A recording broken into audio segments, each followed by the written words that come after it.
Anne-Marie Dussault, bienvenue à Tout le monde en parlait.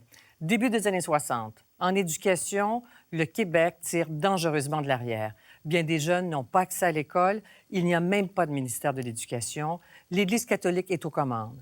Mais un jeune ministre libéral, Paul Gérin-Lajoie, prend le taureau par les cornes. Il veut tout réformer. C'est le début d'une révolution pas très tranquille.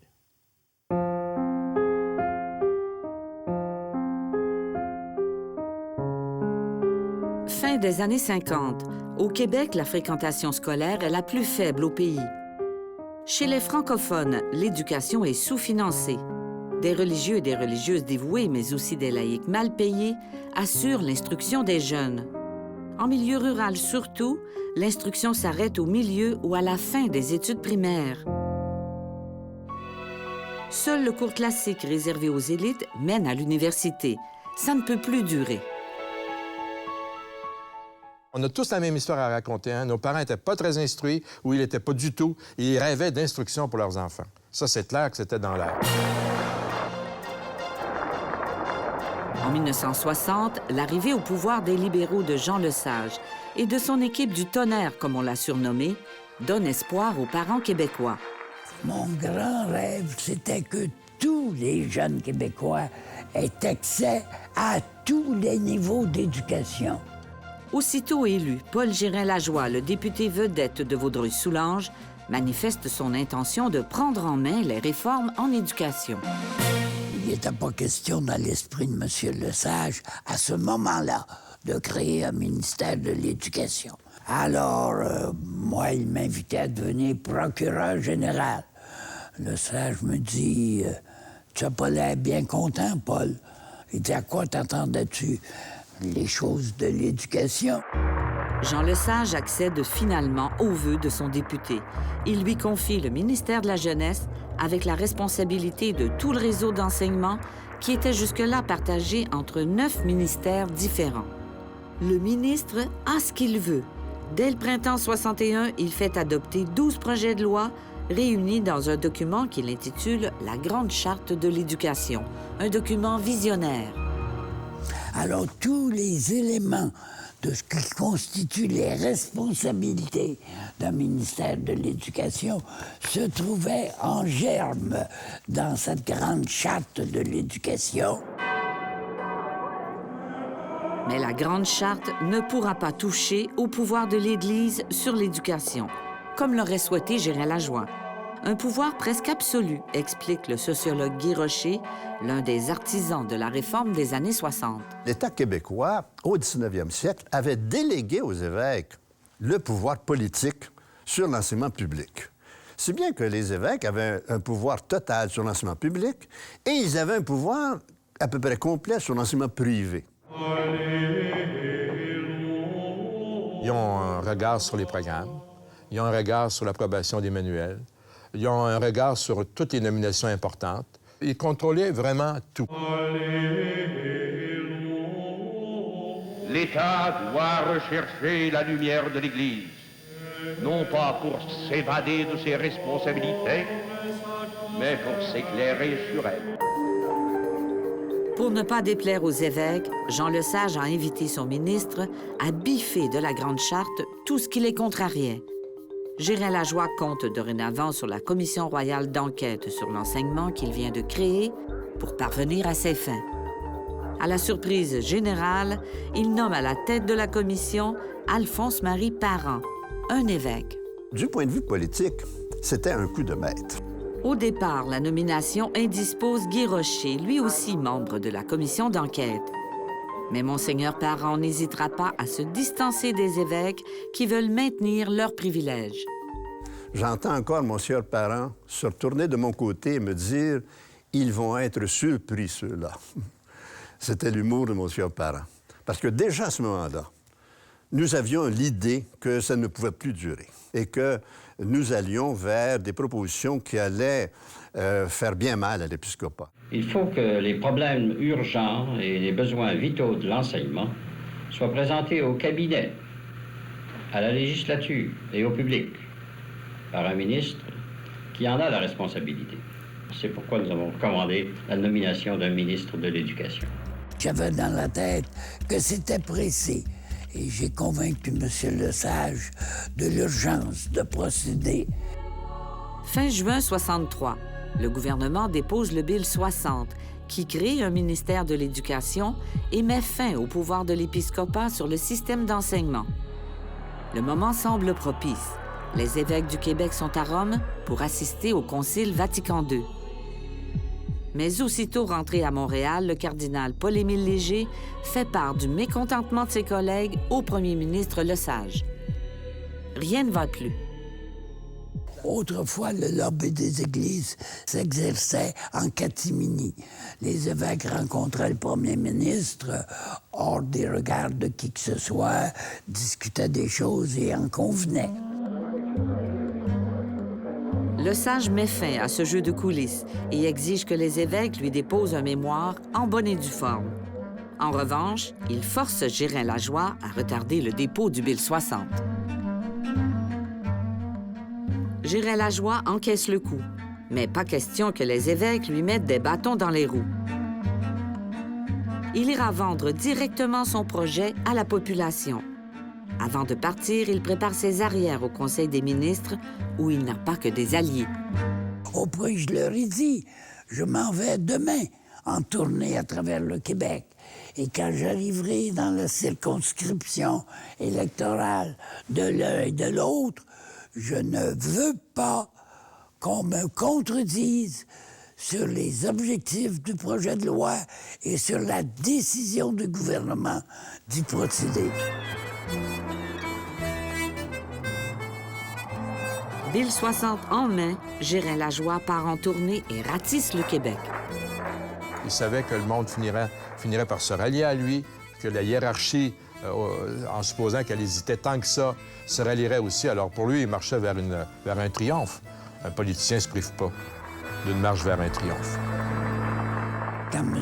Lesage a vu les rapports des médias sur toutes ces assemblées, bien sûr que ça renforçait sa conviction que le projet de loi arrivait à son heure.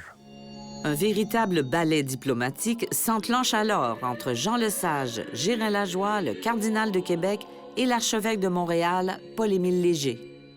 Et avec le temps, tous les évêques ont accepté le leadership du cardinal Léger, qui lui aussi préconisait, sans employer ces mots-là, la diplomatie.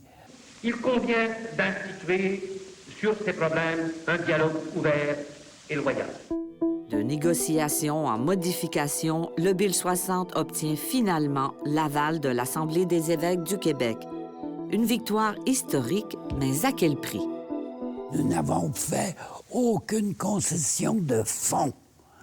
Ça a été seulement des concessions de forme. L'Union nationale fait aussi campagne contre le projet, une opposition qui n'aura jamais l'impact de celle des évêques. Le Bill 60, dans sa forme actuelle, est une parodie de démocratisation de l'enseignement. On ne démocratise pas l'enseignement en imposant la pédagogie par des fonctionnaires aux enseignants. Quand j'entendais ce genre de discours, pour moi, c'était une vieille sornette qui revenait à la surface.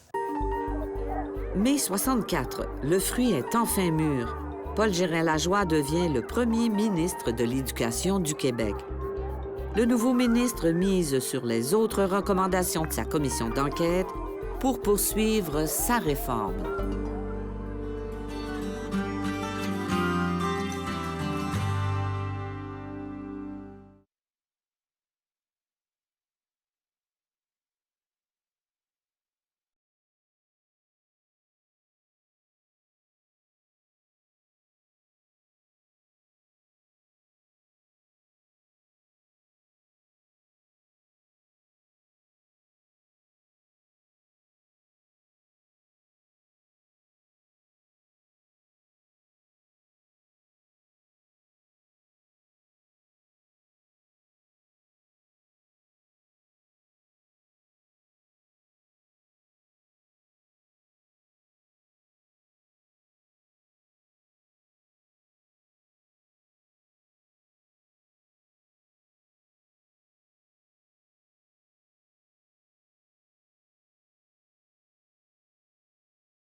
Sœur Marie-Laurent de Rome vous attend. Sûrement, ma sœur, que la plupart des téléspectateurs qui nous regardent en ce moment et qui nous entendent seront surpris de nous voir sur le même écran. Dans les années 60, l'animateur Jacques Normand est reconnu pour son humour irrévérencieux. Oh mon Dieu, cette émission-là, mon père en avait tellement peur. La jeune religieuse ne sera pas mise en boîte par l'animateur, et pour cause. Elle est un membre connu et respecté de la commission parents qui doit reviser, entre autres, tout le réseau d'enseignement, de la maternelle à l'université. Tout le Québec attend ses recommandations. Sœur Laurent de Rome porte aujourd'hui son nom de jeune fille, Guylaine Roquet. Il y a des moments où tout n'est pas rose, où nous nous sentons un peu écrasés par ce que suppose cette responsabilité. Nous avions fait ce tour d'horizon en ayant une meilleure idée de ce qui était capital. La formation des maîtres, l'accès de tous à l'éducation, la facilité de mouvement à l'intérieur du système, le financement équitable de l'éducation. Nous avons bien sûr reçu 200-300 mémoires, si je me souviens bien. Nous avons tenu des séances publiques dans tout le Québec. Nous avons voyagé beaucoup. En 1964, les commissaires déposent la deuxième tranche de leur rapport au nouveau ministre de l'Éducation. Ils proposent un bouleversement complet du système existant. Mais je dirais qu'au Québec, nous sommes allés plus loin que d'autres pays dans la transformation du système d'enseignement. Nous avons été vraiment, je dirais, à l'extrême. Il a fallu que tout le monde s'habitue à l'idée qu'il n'y aurait plus d'école normale. Les commissions scolaires seraient regroupées. Il n'y aurait plus de comité catholique et de comité protestant, que ces deux institutions-là perdraient complètement leur pouvoir. Derrière les portes closes, les commissaires réalisent que tel qu'il est conçu, le système scolaire québécois n'est pas éligible aux subventions versées par Ottawa pour l'enseignement technique. Le Québec perd ainsi chaque année des millions de dollars. Les réformes des commissaires en matière d'enseignement secondaire et collégial tiendront compte aussi de cet enjeu qui n'a rien à voir avec la pédagogie. Et nous, il fallait rapidement se dépêcher de mettre les choses en position acceptable pour recevoir aussi notre part de ces financements-là. Les commissaires recommandent donc de jumeler l'enseignement technique à l'enseignement général dans les écoles secondaires et même les collèges. Un concept qui était déjà dans le collimateur de Gérin-Lajoie. Et les subventions fédérales peut-être ont contribué à renforcer notre concept et surtout la réalisation de ce concept. Il faut faire vite, les programmes fédéraux achèvent. Gérin-Lajoie lance l'opération 55, qui porte à 55 le nombre des commissions scolaires régionales catholiques. Il en profite pour préparer la population à la venue de grandes écoles polyvalentes. Parce que là, il s'agissait d'avoir le plus gros possible pour aller le plus vite possible, pour aller chercher le plus d'argent possible. On était là, on faisait un hold-up à Ottawa. Les commissaires, eux, avaient pris le temps de réfléchir au fonctionnement des polyvalentes, des écoles d'environ 1600 étudiants encadrés par des professeurs titulaires. Pour des questions de temps et d'argent, le ministère fait fi de ces recommandations et autorise la construction d'énormes campus de 3000 étudiants.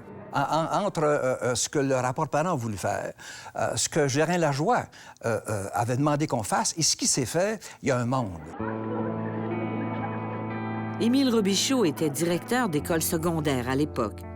En 1968, il lance un cri d'alarme sur les effets désastreux de ces énormes polyvalentes antipédagogiques, écrit-il dans un livre intitulé « Adolescents en détresse ».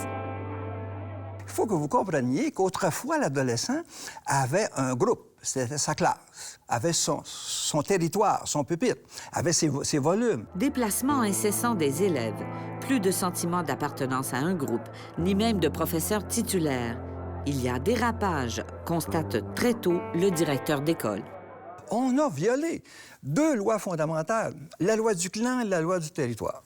Avec le résultat qu'on s'est retrouvé dans des problèmes de violence incroyables. Les écoles polyvalentes, je crois que l'idée était excellente.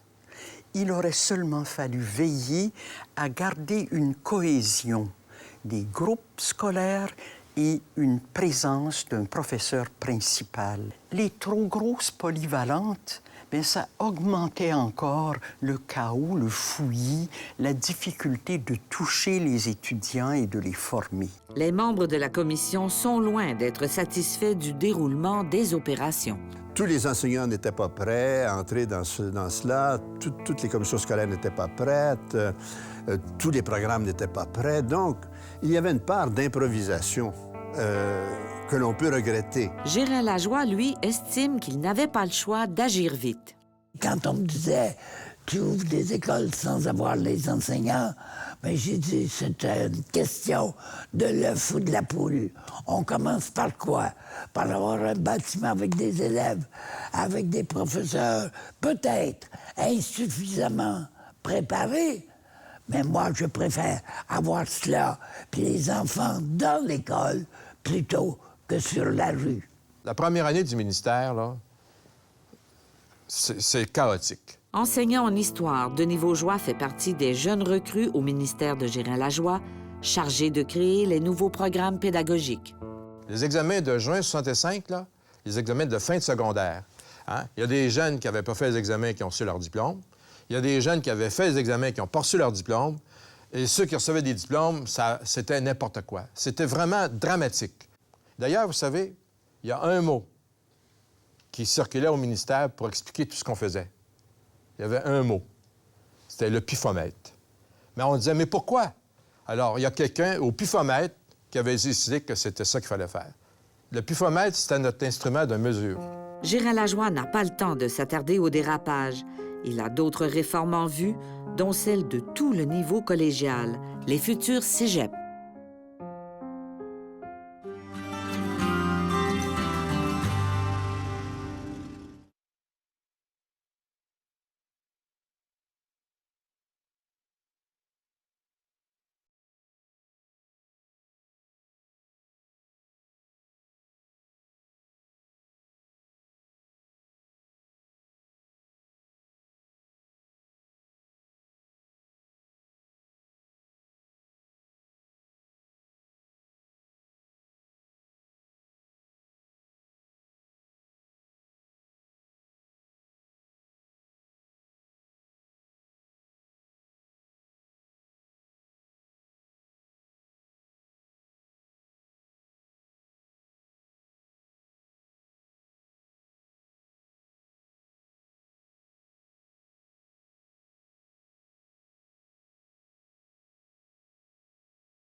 En 1966, le réseau des polyvalentes s'étend.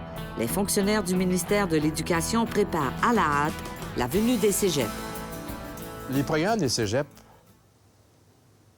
ça s'est fait en 2 fins de semaine de 2 jours. On est réunis dans un sous-sol d'école ou sous-sol d'église. Desbiens est un philosophe, ça prenait de la philosophie. Donc ça a été réglé vite. Et il y aura tant d'heures de philosophie. Raymond Benoît, qui était mon collègue, lui, puis qui croyait à l'éducation physique, on était sûr d'avoir de l'éducation physique, tant d'heures, et ainsi de suite. On s'est distribué les heures sur 2 fins de semaine. Après ça, il nous restait à faire confiance aux professeurs pour mettre un peu de contenu. La plupart des collèges détenus par les communautés religieuses seront vendus au ministère et le cours classique sera aboli.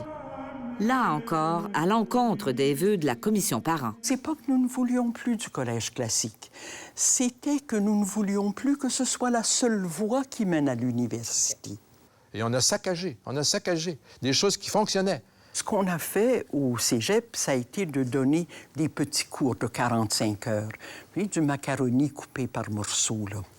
Alors ça, je n'ai jamais pardonné ça. Je crois que c'était absolument opposé à ce que nous rêvions de la pédagogie du cégep. Ni les parents, ni les étudiants, ni les professeurs n'ont le temps d'absorber tous ces nouveaux régimes. Et en même temps, les gens voyaient fermer, là. Ils voyaient fermer leur école, l'école de métier. Ils voyaient fermer l'école technique. La rumeur voulait que l'école normale allait fermer. L'institut familial, c'était plus bon, et etc. Hey, les gens disaient, qu'est-ce que c'est? Ils sont partis pour la gloire, ces gens-là. Et moi, je fais un lien entre la défaite des libéraux en juin 1966 et cette forme appelons ça, pour être gentil, d'improvisation. La dernière tranche du rapport de la commission parents est la goutte qui fait déborder le vase. Les commissaires recommandent entre autres l'abolition des traditionnelles commissions scolaires confessionnelles. Une patate chaude pour Jean Lesage, qui tente d'en retarder la publication, mais en vain. Les commissions scolaires linguistiques au lieu de nos commissions scolaires confessionnelles, etc., c'est parce que ça ne passera pas.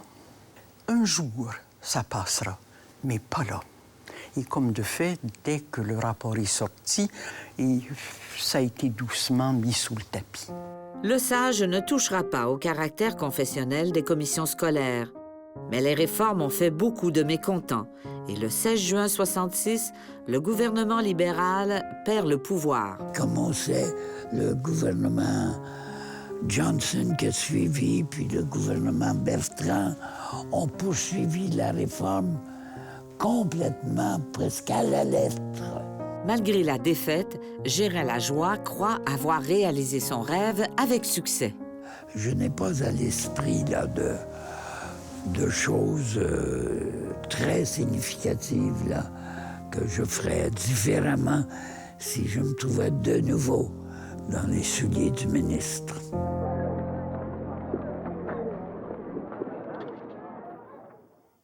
D'autres réformes ont suivi celle de Paul Gérin-Lajoie, soulevant autant de débats que de controverses. Vous le savez, c'est loin d'être parfait dans le monde de l'éducation. Mais le père de cette révolution pas très tranquille a atteint l'objectif qu'il s'était fixé il y a plus de 40 ans. Offrir à tous les jeunes du Québec, riches ou pauvres, un accès égal et gratuit à l'éducation, de la maternelle au collégial.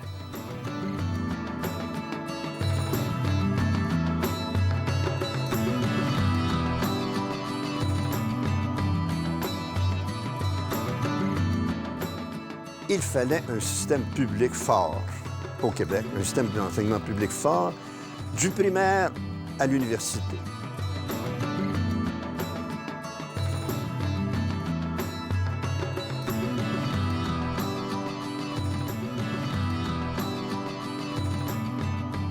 Le gouvernement qui s'est attaqué à cette réforme, la population qui a accepté de la payer, moi, chapeau.